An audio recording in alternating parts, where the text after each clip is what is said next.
This podcast is brought to you in part by P&P Games, your online source for everything video games. Visit their website at pnpgames.com or at one of their 3 retail locations in Winnipeg, Manitoba.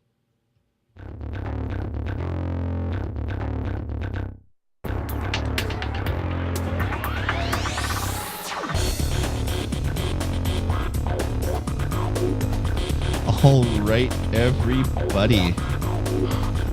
Welcome to the Touch of Gaming podcast. It's episode number 158. And Jared, you are not Stephen Munn. I still have your lower third saying Stephen Munn from when I did the Nintendo Pulse right before this one. So let me fix that. Jared, how the heck have you been? I've been really good. I haven't talked to you in forever. I know, it's been a long time. It's been like a year or so. Yeah. Something like that. It's been like a whole month. It's been crazy. How think things are good for you? Yeah, things got really busy. I was gallivanting around, the western half of the United States, Nice. and Me too. No, Really? I've stayed right in the dead center of the continent, basically. Yeah, are you cold? Oh, dude, it's been minus 50 with the wind chill here. I've had car problems. Like my battery froze over. We got gas in the oil because I was trying to start it too much. We got a Ford F-250 came and gave me a boost. The boost ended up frying a bunch of my electronics. So now I have my fuse from my radio and interior lights pulled out until I can get it into a shop to have that chased out. It sucks, man. I don't know why I live here anymore, to be honest with you. It has been so damn cold.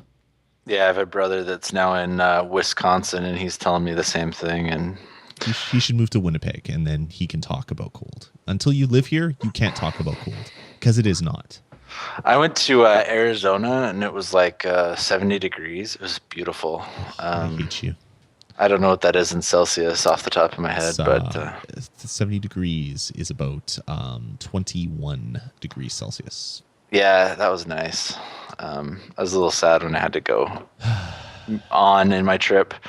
But yeah, and then my son got all messed up on his sleep schedule. So if you randomly hear him cry, that's because he got a little too used to people rocking him all the way to sleep and not leaving him and letting him fall asleep on his own. That's my problem. Unless someone's there rocking me to sleep, I'm just so fussy at bedtime.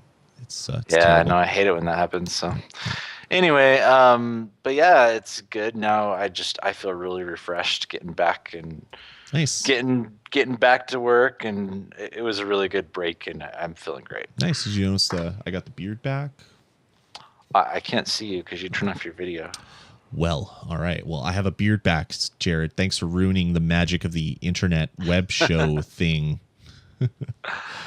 Yeah, no, I saw you at here. actually Nintendo Pulse with the nice beard, and Steven with his beard, and so I have my little, I have the Van Dyke going, and nice. We're just a bearded network. We are. It's the games and beards all the time. Yeah. So good times. There's a demographic there, but anyway, let's get into the show. So this one's going to be a little bit different. We're kicking off the new year. We're going to talk a lot about the games that we've been playing more so than the reviews. We're going to save the reviews for another show, but we're going to talk about the games that we've been playing over the holidays. And then maybe talk about some of the latest news items that have come out.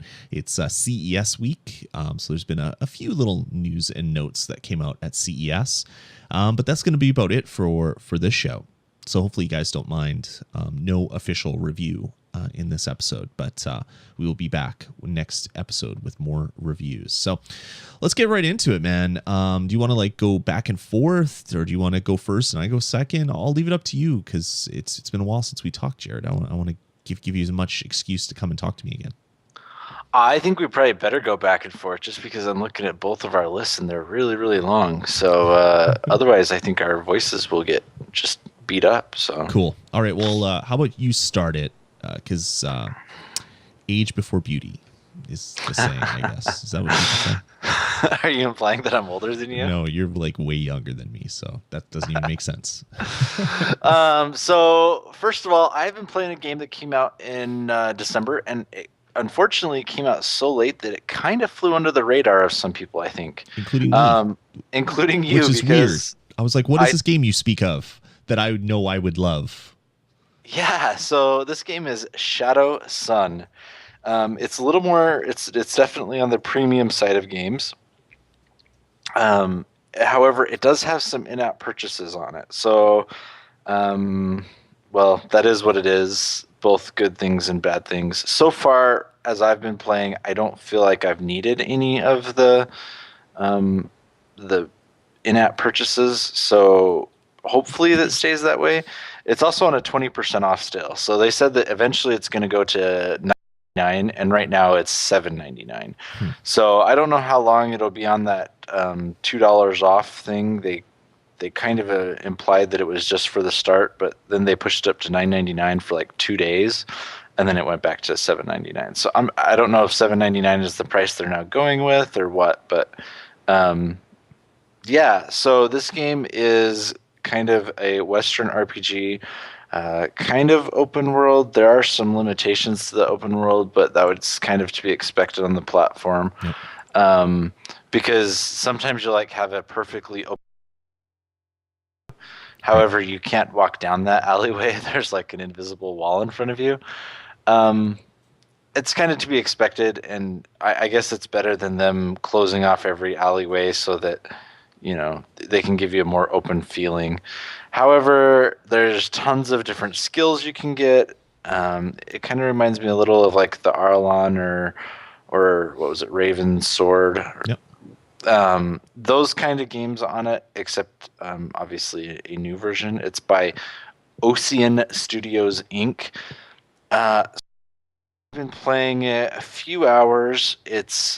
I'm really enjoying it. There's some fun leveling in it, and in the leveling, there's lots of different ways you can kind of customize your character.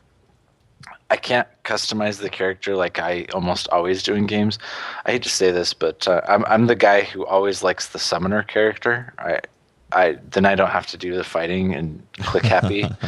I can summon cool things and Summon let a it pet. do my fighting and Nice. heal it and do stuff like that. I like that too. I like either the summoner or kind of like stealthy characters where I can like stand way in the back and just fire arrows at things and kill them before they get to me. Yeah, and that's the cool thing is you can build your guy like that with arrows, and you can also build him as kind of like a thief, Hmm. and it's cool. I'm really impressed. To me, it feels like one of those big games um, that just I don't know. It stands up there, and the graphics are really good on it. In fact, I kind of wish I had a little bit bigger display because at times my thumbs are covering up a bit too much of the screen. But that's just because I play on the iPod Touch. Luckily, I do have the 5th generation, so it's the elongated screen, and so there's a little bit of there. But everything else is it's a really beautiful Western RPG. I mean, obviously, it's not to the level of something, say, like Skyrim or anything like that, but Sure. for a mobile experience, it's really good. So I would definitely check it out if that's the type of game that's interesting to you. I'm really enjoying it. I haven't played it enough to actually do a full review on it. I'd like to get a few more hours into it. But yeah, it's a very interesting game, very impressive. I hope that it doesn't get overlooked too much, and that they're able to get some good sales on this thing because it's definitely worth it, and this is the type of thing I'd like to reward. But like I said, there are some in-app purchases. So far, I haven't felt like I needed them. Cool. And Yeah. that is Shadow Sun Ocean Studios Inc. In case you're trying to look for it, and I haven't said the name in too long. Cool. Yeah, like I said, I had no idea what this game was. You mentioned it to me, and I'm like, what? Ocean Sun? What is that? When did it come out? Et cetera, et cetera. And this looks like a game that is totally right up my alley. Like I love those types of games. I love the RPG. Yeah, I mean, it looks really awesome. So I'll definitely be checking that one out. So the first game that I want to talk about is a game that I picked up today. It actually came out today, and it's called Castle Doombad. It's actually Welcome to Castle Doombad, and it's a Adult Swim game that came out. And it's basically it's kind of like a reverse tower defense sort of game. Or is it? No, it's a tower defense game, but it's a tower defense game inside of a castle. So you play an evil genius, and you've stolen a maiden, and you have her in a machine that extracts the scream from her, because that's the currency that you use in the game. And you basically are getting attacked by swarms of villagers that are trying to come in and rescue the girl. So basically what you're doing in the game is planting traps that will kill these adventurers before they get to her. If they get to her, then they have to carry her out of the castle for you to basically lose.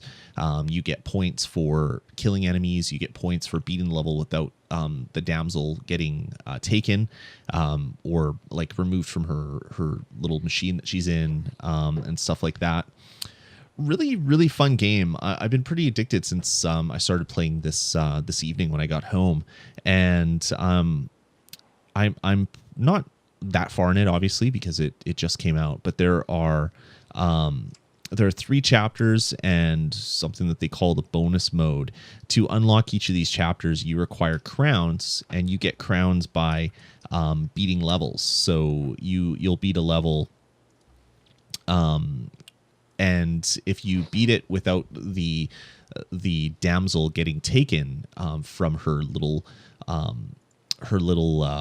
machine scream extractor thing that she's in, you get a crown after you beat the level. And there's in each chapter there's a certain number of hidden or I guess locked levels, or locked missions, I guess, and then you need a X number of crowns to unlock chapter 2 and then chapter 3, and then eventually the bonus mode, which they call endless nights, which I guess means that they're endless, that they just keep coming and coming and coming. It is a really awesome game. I believe it's $1.99 on the App Store. If you want to get the coin doubler, it's another $1.99. There's premium currency in the game as well, and normal currency. So when you play the game, you get coins. Use the coins to buy new traps and to unlock or upgrade. Unlock new traps and upgrade ones that you've currently already purchased and are using.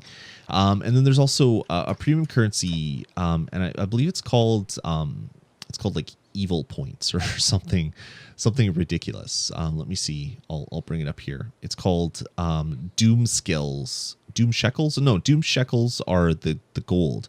It's just called Evilness, I guess, is what the other one is called.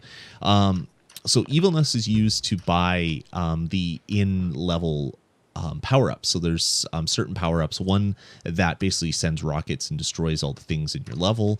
There's another one that kind of pauses the forward momentum. There's another one that gives you, or there's one that shields the girl. I guess it doesn't pause the forward momentum, but it makes it harder for them to break the damsel out of the little scream extractor. And then there's one that basically gives you a free item. So you hit it, and then it zeroes out the cost of one of the items and removes any of the kind of cooldown that they had. So you basically use it, play something, hit that button, and then you can play something right away without spending any money. So if you get 3 of them to begin with when you start the game, like not just each level, but the whole game. And then once you use the 3, the only way you can get more is to use your Doom points or whatever to buy more. You get Doom points by beating levels and completing some of the challenges that you're given. But there's a finite number of challenges. So eventually the free Doom points, or whatever they're called, or evil points, are going to are basically going to dry up, and the only way to get more will be to buy it. Thankfully, I haven't really had to delve too much into those at all. Like I've barely used any of the power-ups, just because you can basically replay the levels as much as you want, get as much gold as you want, and then level up all of the traps that way. So if you're willing to grind a little bit, there's really no reason to spend any money on any of the premium currency, which is really good, because I like games like this that you pay money for that aren't really freemium, where you have to pay more money to complete the game. So anyway, as I said, I'm not super far into it, but this is a really fun tower defense game. The art style is very much like Nightmare Tower, like you talked about earlier, Jared. It looks very much like Nightmare Tower. it's just a fun little tower defense game, and not a full review, obviously, because I haven't even come close to beating it. But if you're looking for something similar to what I've been talking about, Castle Doombad has been really good so far. So definitely check that out. All right, my turn. Your turn. So the next game I've been playing, it originally came out last year, and it came out on Windows Phone. And they were unfortunate enough to sign a exclusive agreement with Windows Phone, so they weren't able to bring out the game anywhere else for a while. And that is Skulls of the Shogun. And I don't know, they've written some articles about the relationship and signing that exclusive agreement. And how horrible it was for them. And how bad it was for them. Well, the game eventually came out on Steam, and then recently, I believe in November, it came out on iOS. Right. And Skulls of the Shogun is by 17-bit. I think it's $4.99 on the App Store right now. But it's amazing because this game over the Christmas holiday went on sale for free. They just dropped the price to free. Which I missed. Exactly. And it was amazing. They just dropped the price to free for a couple of days. They haven't even done any like 99-cent sales or anything like that. So it was just dropped to free. And I tweeted about it because I had been playing the game and I'm just loving this game. So the game is it's very hard to describe just because it's very unique. But essentially, you take control of this shogun who, just in his moment that he was about to win and rule the world, he got killed. He got kind of backstabbed, and so he goes to the underworld and he's waiting in line to get into the underworld, and he gets sick of waiting in line because it's thousands of years or whatever, and so he goes on a revolt. And so the way that the game, that's the story, and it's a little different, but so the cool thing is what happens is the way your turns play out is that you have a turn, and on your turn you have so many actions, so you can move your guys. Your guys have various ranges and stuff like that, and it's kind of, so it's turn based, but at the same time there's no grid to it. So you have your guy and you can move him so far within a circle. You can move him partway out in the circle and then shoot and then finish your movement back into cover or whatever that works. Right. It's really, really cool. It's really unique. And then the other thing about it is when you're playing the game and you beat different enemies and stuff, they'll leave behind their skull. And you can go ahead and go eat their skulls. And I guess that's how they got the name Skulls of the Shogun. But if you eat skulls of the enemy, your guys actually grow in strength. So then you get, a couple extra life points. So not to spoil anything, I really, really, really like this game. It's so much fun. There's lots of good stuff in it. I'm really impressed on what they were able to do. There's a great, there's a campaign going on, and that's it's a great game. Skulls of the Shogun, 17-bit Studios. It's definitely in contention for one of the top games that I have played in the year, because it has kind of that mixture of turn-based, but yet it's also very fun and it feels strategic. There's all sorts of places where you're trying to hide and take cover and reads and stuff like that. It is very, very good. Interesting. Really, I'm not far enough. I haven't completed the game, so I don't want to do a full review quite yet, but it's going to get a very positive review.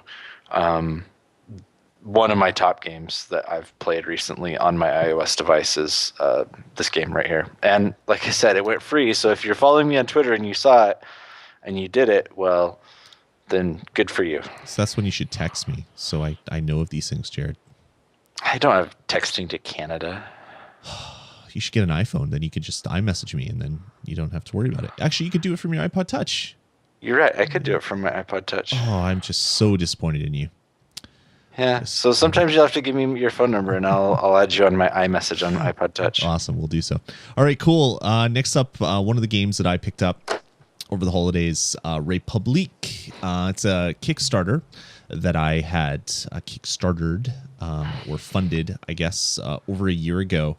The game finally came out, or chapter 1 of the game finally came out. This is a stealthy game. You have a really loud keyboard, Jared. Sorry. Do you have like an old like cherry switch keyboard? Is that like an old one or? No, it's actually a really new one, but Oh. it's like, It's very it's not clicky. meant to be quiet. That's awesome. So Republic finally came out, or chapter 1 of it finally came out. And when I kickstarted it, I did the one that comes with a bunch of digital stuff, and you get the game for free, yada yada yada. Well, it turns out that they have no way to actually give out copies of this game to people because they can't gift it to you if you're not an American citizen. So all of us people that weren't Americans couldn't actually get our version of the game. That sucked. So they said, okay, don't worry, just buy it for $5 because it was the chapter 1 was only $5, and we will send you $5 via PayPal or some other method. So I went out and bought it. That was about a month ago, and I still haven't received my credit. So I've funded it, and now I'm still waiting for my money and all the other stuff. But what I hope is that they'll be able to somehow credit me all the other chapters and all the other digital stuff, because that doesn't show up. Like none of the other things that I'm supposed to get with this game have shown up in the game yet.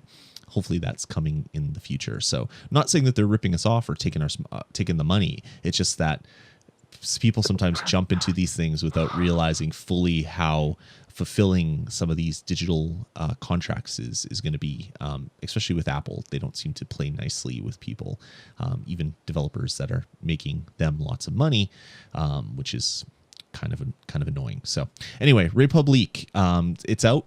It's good. It's basically a stealth game where you control you control a person who's watching stuff play out. So there's the main girl in the game. You don't control her directly. You can tell her when to move, where about to go, when to stop, when to hide, etc., etc. But you don't have any direct control over any of the action, which is kind of neat. It reminds me of some older games that I've played.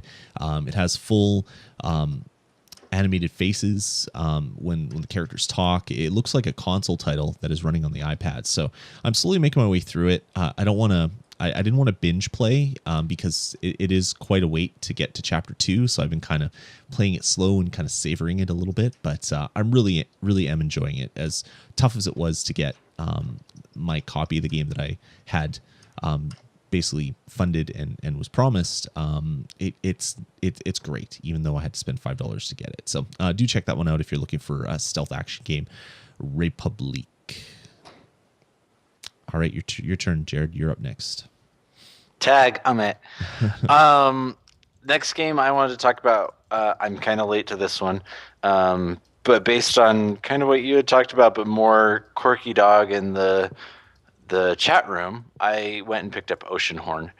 Oceanhorn is basically what would happen if we had a small team bring Zelda to the iPhone, because it is, from what I've heard, a little bit shorter. There are a few things that maybe aren't quite as polished. However, it's bright, it's beautiful. It's the type of game that you just really that is just pulls you in, and there are a few things that are a bit fiddly. I think the one that Lloyd mentioned was that you'll fall down a mountain and then have to climb all the way back up it, and that can just frustrate you because maybe you're 10 minutes up and all of a sudden you just lost that 10 minutes. But it's really good. It's impressive that they're able to, the game's been out. I guess it's been in development like 2.5 years or something like that. Right. It is a more premium game. I believe it's $7.99 as well. But $8.99. I lied. So you are this little guy and you're wandering around. You're slowly gathering new powers. and getting stronger. So then you're able to, you know, attack more and go through some dungeons. And I think it's pretty good. Again, not a full review because I haven't played enough of it. Actually, this one I've probably played less of than the others. I probably only played a half hour or so, but I've really enjoyed my time with it. I'm looking forward to trying to dig into it a bit more. And it's pretty impressive. It looks kind of like, what would you say, like Wind Waker a little bit? Yeah, it's a little Wind Wakery for sure. Yeah, the colors of it and kind of the Uncharted Seas thing with the lots of water. I would say that if I were to pick a Zelda that was like, it'd probably be Wind Waker. But it's an interesting game, cool piece of technology, cool game to show off your device. You know, when you're showing just the visuals on it are pretty impressive and very, very smooth. And yeah, they've said that there's going to be more Oceanhorn coming, whatever that may be. Hopefully, it doesn't take them another 2.5 years because otherwise, they'll probably go bankrupt before they are able to get more money from the new Oceanhorn. But yeah, it's a good one, and hopefully, I'll have more to say about it here coming up shortly. So that's Oceanhorn. I think it's by FDG. So yeah, check it out if it sounds interesting. Cool. Awesome. Next up, one of the games that I picked up over the holidays, mainly just to see how it plays out on iOS, is Sonic and All-Stars Racing Transformed. It's like $5 or something. I own this game on the Wii U and on the Vita, but I want to see how it translated to iOS. So I picked it up and played it. It's basically a Mario Kart game, but with Sonic characters. There's been a lot of Sonic racing games over the years. This is the latest one where you're driving cars, you're driving boats, you're driving gliders. It's actually a really cool title. Not so impressed with what they did on the iOS version. On the consoles, obviously you buy the game, you put it into your console, you play it. Everything's unlocked except for tracks that you have to unlock and characters you have to unlock. But it's just a game that you play. And it's fun. This version is freemium, even though the game costs like $5 to buy initially. And it might actually even be more than that. I can't even recall what it is. I'm going to dig that up real quick while I'm talking. I think it's $5, but I don't want to mislead you guys. And it's loading. So while you pay $5 for the game, they're now basically saying that you can't play it at some times. To play matches, you require rings. So it's a Sonic game, so Sonic and rings, pretty normal thing. But it's not for every race. So when you play on easy, it's free. So you can play easy as many times as you want. Once you want to start playing medium, hard, or expert, it costs coins, or I guess in this case, rings to play. So I'm looking at this one race. Medium is 400 rings. Hard is 500 rings. If you place in like first, you usually get all that back plus a little bit extra. If you don't, then you have to grind out maybe some earlier levels to get enough rings to compete some more. If you want to play expert, you need stars, and stars are really only given out when you beat tournaments or other things, or you use the ring converter where you basically convert a bunch of your rings into stars, or you can buy them for cash money. You can buy 10 for 99 cents, or you could buy 110 for $10, or 170 for $15. So they're quick to offer you ways to kind of buy your way into the game. When you start the game, all the characters except for 2 basically are locked. So you could play as Tails. You could play as what's her name? Amy. I want to say that's probably not right. Let me pick her up. Yeah, Amy. So you can play as Tails or Amy. The rest of the characters are all locked. Well, actually, all the characters are locked, but you have to you have to buy them. And when you first start the game, you only have like 4,000 rings. So you could buy either Tails or Amy.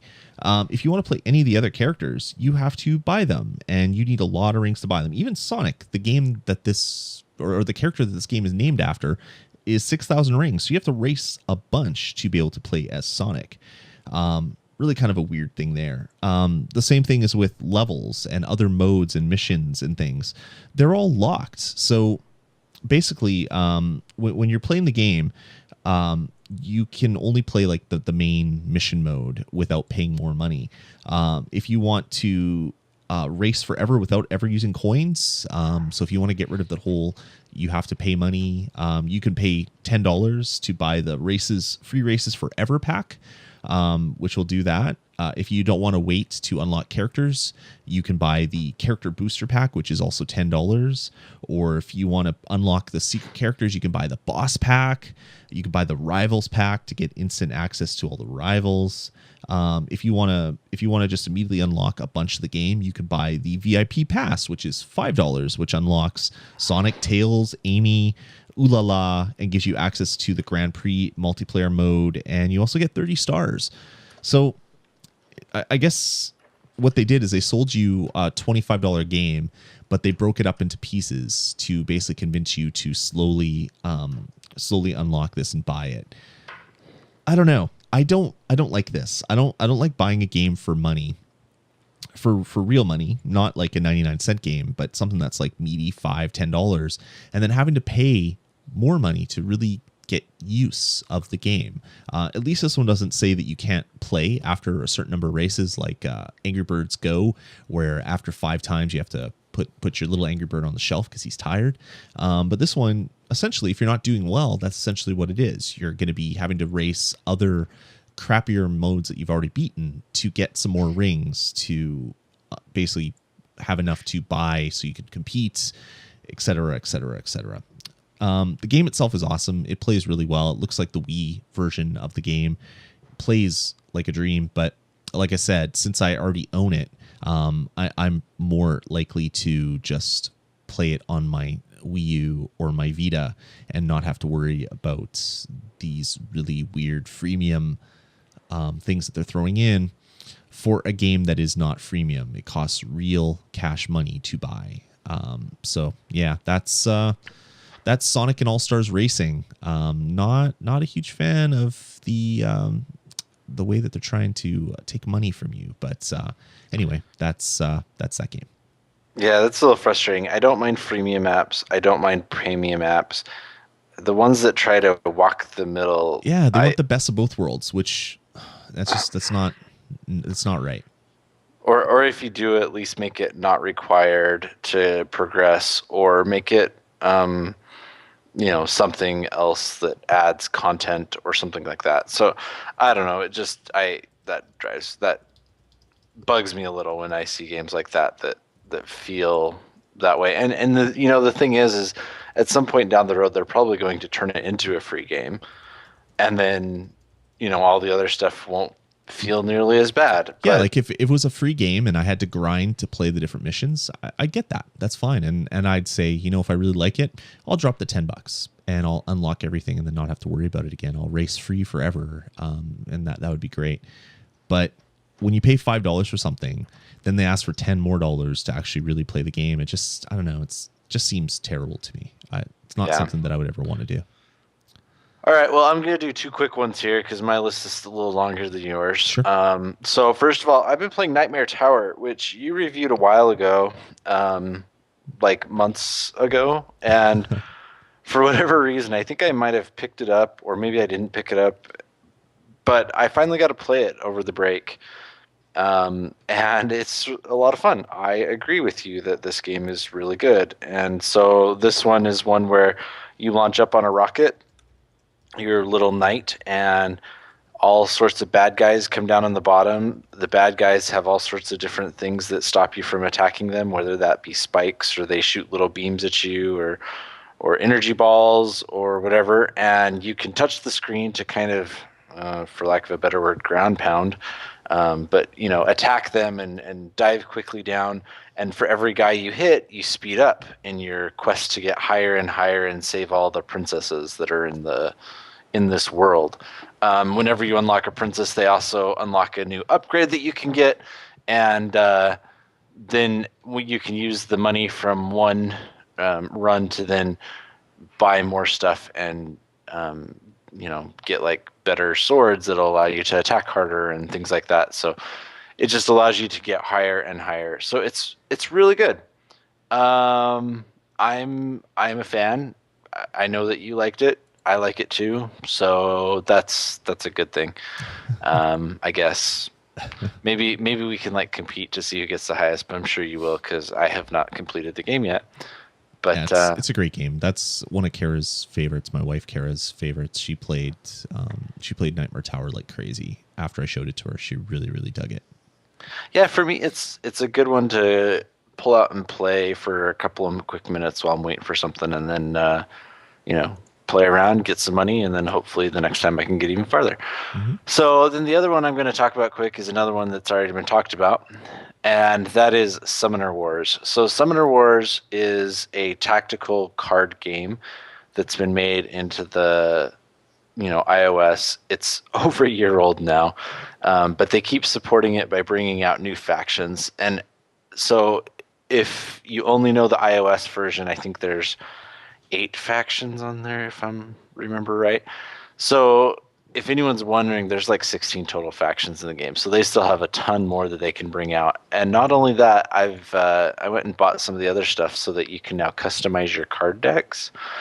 And you can like hire some mercenaries. There's limits of how many mercenaries you can have in your little group, but you can put some mercenaries in there that have different effects. Like for example, I have one that's the plague rat that I like to use, and basically the plague rat, he's really cheap to summon, and you run him in the middle of the guys or your enemy, and he can basically hurt them, and you have a chance to hurt them just by running in. So pretty cool game. I'm really enjoying it.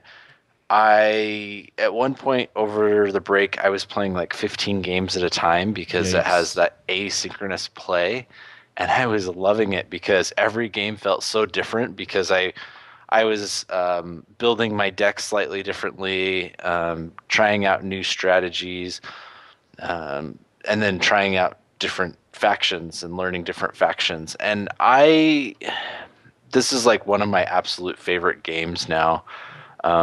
Both digitally and in real life. I have the print version of the game, and it's really good. So if you are interested in the game at all, I think it's still pretty cheap. They have kind of a deal going on that if you get the game, they've unlocked a bunch of the stuff online. So you can play a bunch of the stuff on, or a bunch of the other decks online without buying them as in-app purchases and kind of try them out. So it's a cool deal, and if you're interested, feel free to add me on it. Just let me know or whatever, and you can start, 2 or 3 games with me, and I'll be happy to take them. I'm down to like 4 games right now, so I have plenty of room to go up. He wants to play 75 at once, so you That guys would better be get on that. amazing. Yeah. So I go in once or twice a day and just clean out my turns, and I really really enjoy it. So. Yeah, that's Summoner Wars. It's by Playdeck. I don't know what it costs. It's been changing quite a bit, but it's really really good. And I know that it's like I said, it's been out for over a year now, but it's still. I kind of found a new appreciation for it over the break and was having fun with it. So, yeah, that's my 2. So it's back to you now. Awesome. Okay, the next game that I really want to talk about, this is probably the last one I'm going to talk about today, just because I was really disappointed. It's called Ratchet and Clank Before the Nexus. I'm a huge Ratchet and Clank fan. Love every single game in the franchise. I beat the Into the Nexus, the PlayStation 3 downloadable / cheap disc-based version of Ratchet and Clank. So when I saw this was coming out, it's like, oh damn, I really need to play this. Turns out that Ratchet and Clank Before the Nexus is nothing but an auto runner with really really bad controls and a really really horrible system for managing your ammo. So basically you're Ratchet with Clank on your back. If you're not familiar with Ratchet and Clank, you're a Lombax, which is kind of like just a space rat. And you have Clank, which is a robot on your back. And the game starts out with you riding the rails similar to things that you've done in lots of the Ratchet and Clank games. And you basically swipe left and right to move from one rail to another. So very, I don't know, a lot of games have done this. Temple Run type stuff. Type auto runner, so you're always running forward. Once you get to a certain part in the level, you're now on foot and you're running, so you can shoot things by tapping the screen. Unfortunately, if you're too quick, and you tap like one area just above another area, you're no longer just moving in a straight line. You're doing a jump, or you're changing lanes instead of shooting people that are shooting you. Even worse, every time that you shoot, you use bullets, and you actually have to use your in-game currency to buy more bullets. So you could be in the middle of a fight, and you've run out of your 100 bullets, and you have to hit a button at the top of the screen to rebuy your bullets so that you can continue shooting. So it's hard to upgrade. It's hard to upgrade all your weapons and all your other things, but then you have to worry about rebuying all your ammo. And I guess that's the way that they're getting you to grind. But there's ways that you can go in the game and you can actually buy stuff. You can buy raritanium. You can buy things with real money. Actually, you buy your bolts with real money, and then you turn your bolts into raritanium, which you use to upgrade. So basically, they've made a game that you have to pay for your ammo with real money, essentially. If you're not doing good and picking up enough bolts playing through your levels, eventually you'll run out of money. And the only way that you'll be able to continue is to either grind little parts of the level over and over and over and over again, or to actually go out and buy your ammo that way by buying bolts with real money. I don't like this. I'm the biggest Ratchet and Clank fan out there, and now that I've talked about it, I'm going to be deleting it from my iPad. I couldn't be more disappointed with the release on iOS. This one actually hurt. I felt it like deep in my heart that this was just a bad, evil thing to do. Whoever worked on this one, whoever signed off at Sony Studios, they should be ashamed of themselves for letting a game like this come out. It's taking advantage of people. These freemium titles like this they're just terrible, man. I think this is what's really burning me out with iOS gaming. Like, after playing iOS games for 4 years, every game that you buy now, not every game, but a good portion of the games that are out on the store, you have to pay money to play them. Otherwise, you're not competing, or you're doing like things needlessly over and over and over again. Developers have stopped putting out games that are just fun for the sake of putting out fun games, and they're putting out ways to insert their hands right into your wallet. I'm getting really, really tired of this, Jared. Like, really tired of it, especially when it's impacting a franchise that I know and love. Like, Ratchet and Clank is one of my favorite game franchises of all time. So I don't know, man. This is really, really, really scary. I hope 2014 is the year that some of this stuff kind of goes away. We have a couple stories coming up that really are talking about that, but yeah, it's freemium, man. Especially on a game that isn't free, like the Sonic and All Stars Racing Transformed. It's not free to begin with, but yet they have freemium stuff kind of glommed on top of it. I'm kind of really getting tired of it. So anyway, that's my little mini rant on the Ratchet and Clank before the Nexus game. Not good. Not good at all. Yeah, the microtransactions are getting a little overdone, in my opinion. But it seems like it's always a pendulum, and things will come back. I hope so. I think it's interesting because I went and stuck together a list of, probably my favorite games, in preparation. We're thinking about doing a top 10 show, and I had like 12 or 15 games on it. And it's interesting because only 2 of those are freemium games. Right. And all the rest of them are premium, and very few of them have in-app purchases, or if they do have in-app purchases, they're one you don't really need. So it's interesting that, at least from my perspective, my favorite games are still not the ones that are those freemium games. Okay, so I have been playing. I'm going back to the list. I wandered away. I wasn't watching the list the whole time. Colossatron. So Colossatron is the newest game by Half Brick, which is They did Jetpack Joyride, so we'll just keep going back to that one because that's their biggest game that everyone knows them for. And Colossatron's kind of interesting because you are this massive monster and you are just trying to make and create as much damage as you possibly can in the world, which is lovely. And what Seems happens awesome. is occasionally, have you played it at all? Have you looked at it? No, I heard it was coming out, but I didn't see it actually released. It was released on the same week as that other game that you were talking about, the Sun. What is it? The Shadow Shadow Sun. Sun. So I So it's missed this just one a as case well. of you were not paying attention to anything that I week. was Is too that my busy understanding? with the holidays. But I have clicked the buy button, and it will now be downloading to my iPad, so I can play this after the show because I love Yeah, this game. so it's interesting because this one you're going to have a little bit of issue on the freemium side of things because there's a whole bunch of like Can I armor click stuff. unbuy? Is that a thing I can do right now? No, I don't see an unbuy button. Damn it. Yeah, so there's in it you get like special weapons. They do give you their little like rainbow grenade things relatively awesome often. Prisms, I guess was what they're called. But you get them and you're able to slowly use them to upgrade your different types of colors. And in your little, so you're this big like worm type thing. However, you have different colors behind you, and you'll run across these different colors, and you'll have to grab them with your finger and put them somewhere in the screen. And the cool thing about it is they're usually just three colors, I believe: yellow, red, and blue. And then to get green ones, you combine yellow and blue ones, and to get orange ones, you combine yellow and red ones, which is cool. It's a cool mechanic, and when you get three of them together of the same color, they will turn into a stronger version of that. So if you get three red ones, then you'll get one super strong red one, and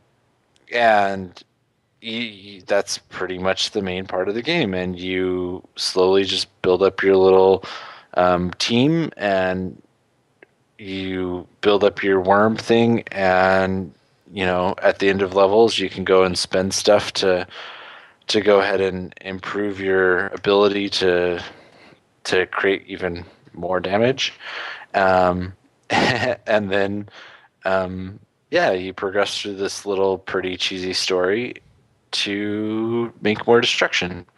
So I would be hesitant because I feel like there is a bit more of the freemium purchases in here, and almost to the point that it's uncomfortable and kind of obnoxious because I feel like even while you can grind for this stuff, it takes a really really long time to grind. Hmm. It's punishing if you don't pay out some money. So yeah, that's Colossatron, and you're done. So I just have to keep going here. Um, Yeah, I've also Ratchet been and Clank playing. just hurt my soul, so I have to stop now. You're done. It's too painful. Yeah. There's this game called Steampunks. Steampunks is what you would get if somebody tried to bring Mega Man to iOS. It's pretty difficult. The levels are pretty long. If you die, you go back sometimes a relatively far amount. But you're basically going through and you're fighting these big bad guys, and you're trying to rescue a treasure, and it just feels very much like Mega Man. It's interesting. I have probably played it a half hour, maybe slightly less, so there's still quite a bit more for me to play. Um, yeah, it might be worth checking out if you really like Mega Man. I think it's a couple bucks on the App Store, if I'm remembering right. Steam Punks. Sorry. As I search the App Store live on this is great podcasting. 99 cents on the App Store. And the developer on it is Ashley Jackson. So thanks, Ashley. And yeah, it's interesting. There's they've had some like extra unlockable characters, and they have like some hats going on. If you get it really soon, you can get a mask that's only available right now, which is a Rudolph mask. Yeah, just in Nice. case you're really hoping for a Rudolph head on top of your guy jumping up and down. Nice. But yeah, that's Steampunks. And then the last game, I promise, that I'm going to talk about today is a game called Anomaly Warzone 2. Nice. So Anomaly Warzone came out a while ago. It was Amazing. amazing, yeah. So what they did is they took the tower defense idea and they flipped it on its head and became tower offense. So you control this little group of guys. You gain resources with money, and with that money, you then go and purchase more guys to be in your little squad as you try to navigate your way around and use your special powers and everything to try to keep your squad alive while you're attacking all of these different towers.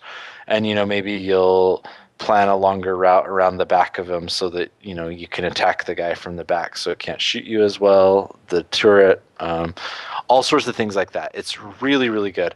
They then came out with Anomaly Korea, which felt very similar and was just kind of like, in some ways, it was a map pack for the originally Anomaly Warzone. Mm-hmm. And then they came out with this one, which is Anomaly Warzone 2.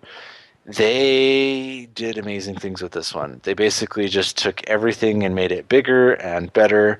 They gave all of your different guys that you can take around. They have 2 different forms, so you can switch them between 2 different forms. There's more levels. There's more bad guy turrets. There's more good guy units that you can build. There's just more of everything. And it again, I feel kind of bad about this because as I was telling you before the show, I was looking over the games that I would consider my top games, and so many of them I didn't get to talk about until this show. And I guess that's because I got behind, or because a lot of the games that were really good came out late. But I would just been really impressed by some of the games. To me, it seems like the golden month was kind of November.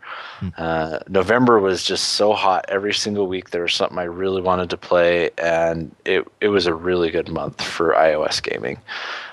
Maybe it's because everyone was trying to get it out and get some sales and get it established before Christmas or what, but it was a really good month. And Anomaly Warzone 2 came out a little before that.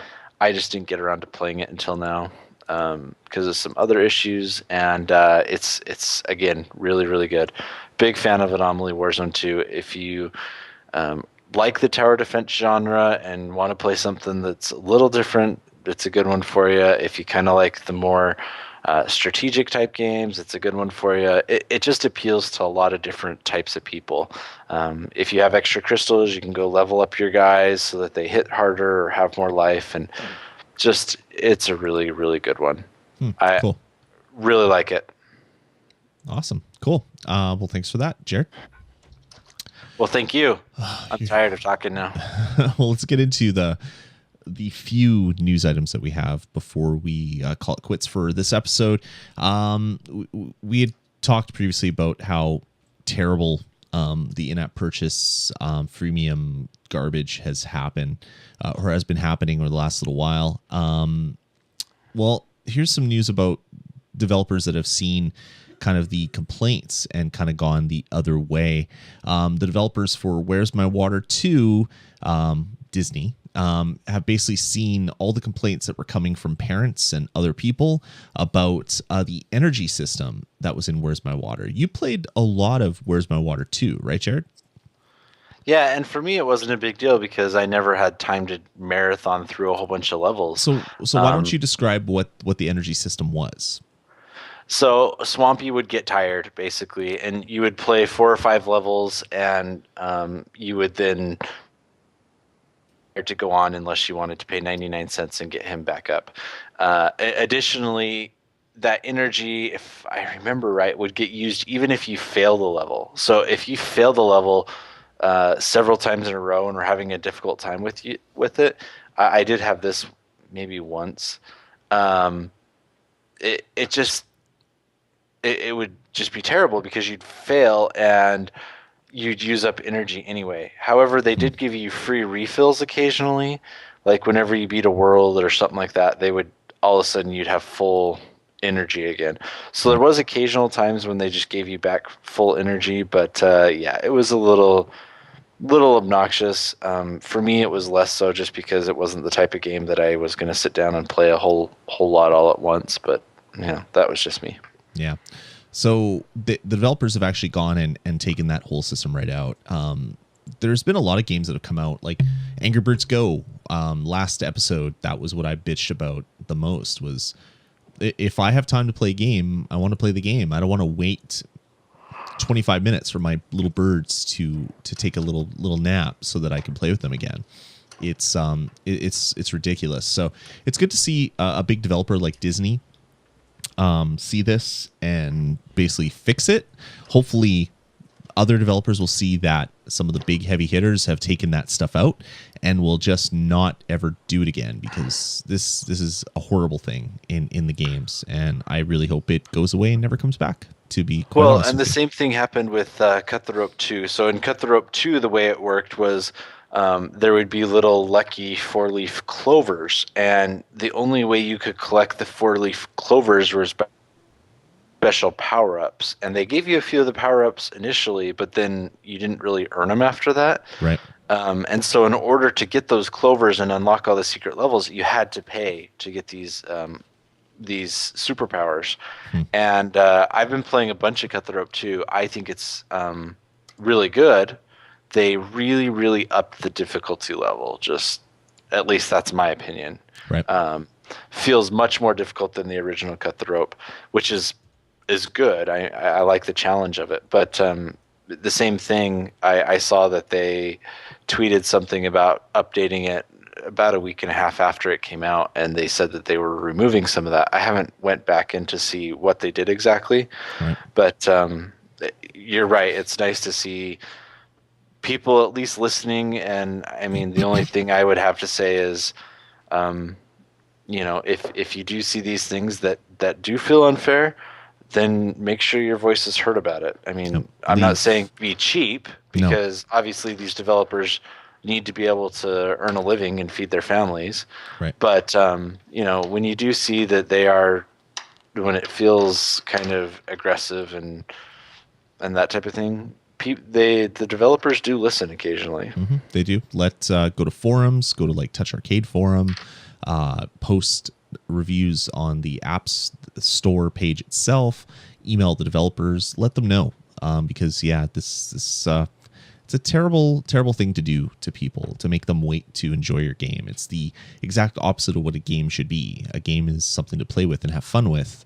Waiting is never fun. So yeah, I don't know, not a good thing. Hopefully, like I said, 2014 is the year that this type of stuff goes away. All right, moving on. Apple announced earlier this week that they made $10 billion in 2013, Jared.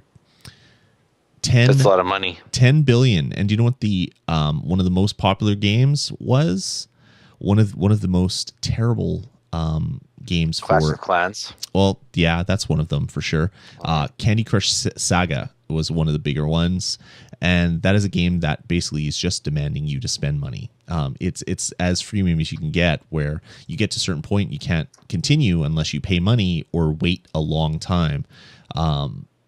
So people, I guess, don't have a problem paying. I guess it helps when every single person and their dog is playing Candy Crush. I was sitting at Christmas dinner or Christmas morning for breakfast over at the in-laws, and everybody was playing Candy Crush. Like, I have a really, really funny story. I was just like, really? Everybody's playing the worst game ever? Like, go play a real game if you're gonna like not talk to people at Christmas breakfast, but playing Candy Crush, people, really? I was on an airplane, and I was flying Southwest, and Southwest here, sometimes they do funny ones when they're doing their little safety orientation. Sure. And the guy, he was so funny, dropping jokes all the way through it. And then at the very end of it, he's like, "Thanks for listening," or not. "And if you didn't, good luck. Hope that high score in Candy Crush was worth it." Nice. That's hilarious. Yeah, it's like I said, it's everybody was just playing Candy Crush. I'm like, what are you doing? Play a real game if you're going to play a game like that. Not that a match 3 puzzle game isn't a good game, but go play Bejeweled or something. Not something that is designed solely to extract as much money from you as possible. Like having the psychological people come in and basically design the most appealing game pieces. So they made the shiny candies because everybody likes sugar, and it's like they actually looked at the psychological aspects of this game to make it the perfect game to extract money from people. It's just so evil, man. I don't get it. But anyway, it's good for Apple, I guess. They made $10 billion. Means the App Store is not going anywhere. Means they have lots of money to spend on other things. Other games like Clumsy Ninja, Minecraft, Quiz Up, Puzzles and Dragons. Well, Puzzles and Dragons is almost as bad. At least some people were spending money on good stuff, but a lot of people are spending money on not so good stuff. So I'm sure that will continue this year. I don't think that's going to go away. Apple also announced that developers have earned $15 billion in total from the App Store. That's crazy. Which is ridiculous. Ridiculous. Yeah, but like half of that is, in-app Angry purchase. Birds and, every Clash of Clans. every EA game known to man, including Simpsons Tapped Out. Yeah, I'm sure there's like 10 games that account for like half of that. Yep, totally. Cool. Moving on at CES this week, there was a really cool product announced. It's not out yet, I don't believe. They have pre-orders up, but that's about it. This is a new iOS 7 Bluetooth game controller. So there's been a lot of other ones. There's the Logitech one. There's the Razer one. There's a couple other ones. This one looks really good. It's called the Signal game controller. It's a new company just called Signal, and they're calling it the RP1. And essentially, it looks like an Xbox 360 controller that has Bluetooth and connects to your iPad or iPhone. It's going to be $100. Probably. They're pre-ordering, so it's not out yet. That could change, but they're announcing it at $100. I would probably buy this one. It looks 100% like an Xbox 360 controller.